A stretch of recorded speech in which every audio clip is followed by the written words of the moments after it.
여러분 반갑습니다. 김주영 변호사입니다. 요즘에 아파트에서 생활하시는 분들이 굉장히 많죠. 그래서 아파트에서 추락사도 종종 발생하고 있습니다. 이불을 털기 위해서 베란다 앞으로 몸을 내밀었다가 이불 무게와 함께 무게가 실려가지고 그 베란다 밖으로 떨어지는 일도 정말 많이 발생하고요.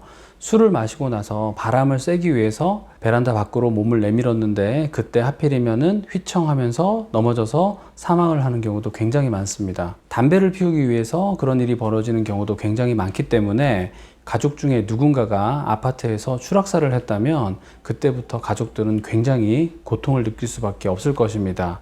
지금 현행법상 아파트 베란다의 적정 난간 높이는 120cm 이상으로 정하고 있습니다. 예전에 지었던 아파트들은 그것보다 조금 낮을 수 있다라는 것을 알고 계셔야 되는데요. 왜 이런 얘기를 드리냐면 요즘에 보험 분쟁이 매우 많이 발생하고 있는데 보험사는 그 돌아가신 분이 유서등을 적은 바가 전혀 없음에도 불구하고 아파트의 추락사 같은 경우에는 무조건 고의사고라고 하면서 돈을 주지 않으려고 하는 그런 경향을 보이기 때문에 그렇습니다.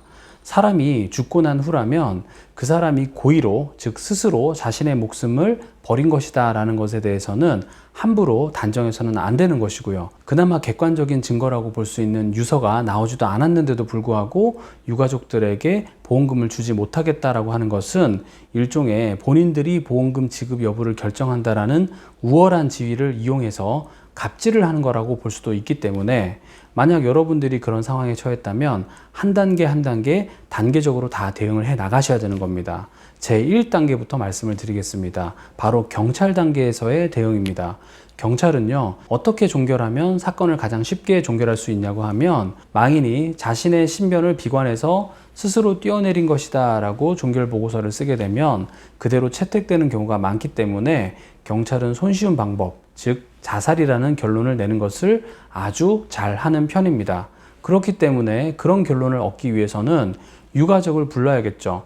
유가족을 불러서 뭐라고 물어봐야 되겠습니까? 평소에 망인이 많이 괴로워했죠? 라고 물어볼 거 아니겠습니까? 그런데 아시다시피 괴로움이 없는 사람이 어디 있겠습니까?